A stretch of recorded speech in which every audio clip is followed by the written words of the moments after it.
Penjabat Gubernur Papua Barat Dr. Andus Alibaham Temongmere MTP didampingi penjabat Ketua Tim Penggerak PKK Nyonya Siti Mardiana Temongmere SE menghadiri kegiatan Indonesia Entrepreneur Challenge tahun 2024. Puncak apresiasi atas kolaborasi media Tempo tersebut juga dihadiri Menteri Koperasi dan UKM Republik Indonesia Dr. Andus Teten Matsduki pada Jumat 18 Oktober 2024 malam di Jakarta.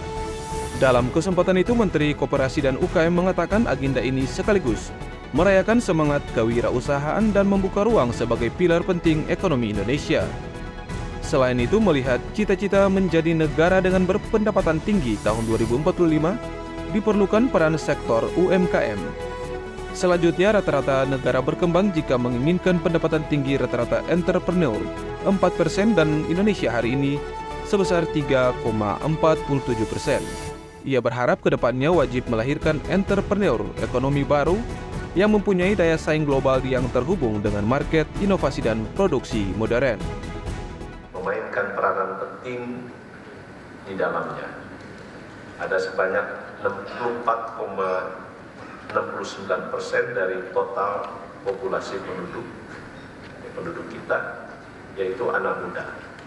Dan 73% diantaranya mereka menunjukkan minat untuk menjadi wirausaha. Ini data Google dan Temasek di tahun 2022. Jadi tepatlah program entrepreneur ini untuk menjaring anak-anak muda yang ingin berusaha, kita bantu pengembangan usahanya. Perwakilan UMKM Papua Barat juga menerima penghargaan kategori agribisnis yakni Ujung Jurang Farm, Manokwari bergerak di peternakan ayam petelur, dan kategori khusus Ayawata Nikiwar dari Kabupaten Teluk Damar. Penjabat Gubernur Dr. Andus Alibaham Temongmere berterima kasih dan apresiasi media Tempo karena bisa melakukan pemantauan dan evaluasi kepada pelaku UMKM seluruh Indonesia, khususnya Papua Barat.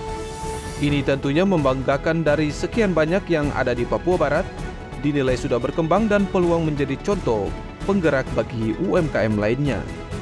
Selain itu menjadi salah satu kebanggaan karena saat ini pihaknya sementara membina bersama instansi lain mendorong agar mereka bisa berhasil dengan transformasi, dan informasi ini setelah kembali ia akan mengundang dan menyerahkan penghargaan serta berdiskusi tentang usaha ke depan.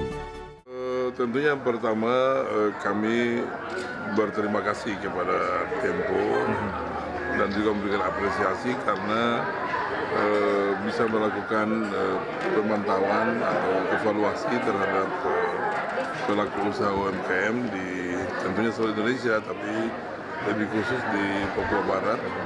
Dan ini tentunya membanggakan karena ternyata dari sekian banyak itu Papua Barat ada yang kemudian dinilai sudah berkembang dan tentunya punya peluang ke depan untuk menjadi contoh penggerak bagi UMKM yang lain. Dan apalagi ini orang Papua, ya orang Papua. Oleh karena itu memang dengan melihat tadi saya kira juga satu kebanggaan karena kita saat lagi membina bersama-sama juga dengan instansi yang lain, instansi vertikal dengan BIN, Binda, kita mendorong agar mereka bisa tentunya bergerak dan berhasil.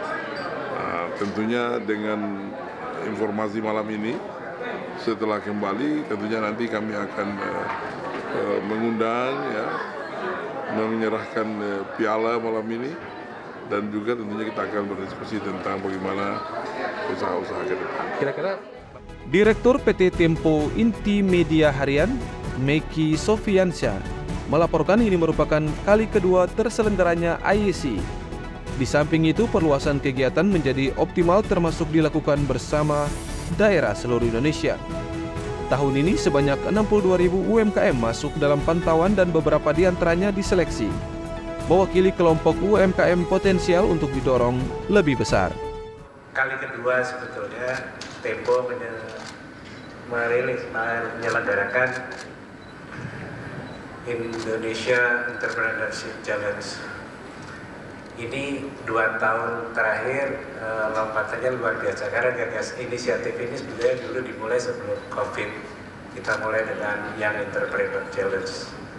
Nanti karena tertunda COVID, lalu tahun lalu dimulai lagi. Alhamdulillah kita dapat dukungan dan kerjasama yang luar biasa dari Kementerian UKM, Koperasi dan UKM, lalu Kementerian Pariwisata, juga Kementerian Sosial, dan kolaborasi kita juga dengan Orbit ini salah satu kelompok usaha yang selalu jalan dengan tempo.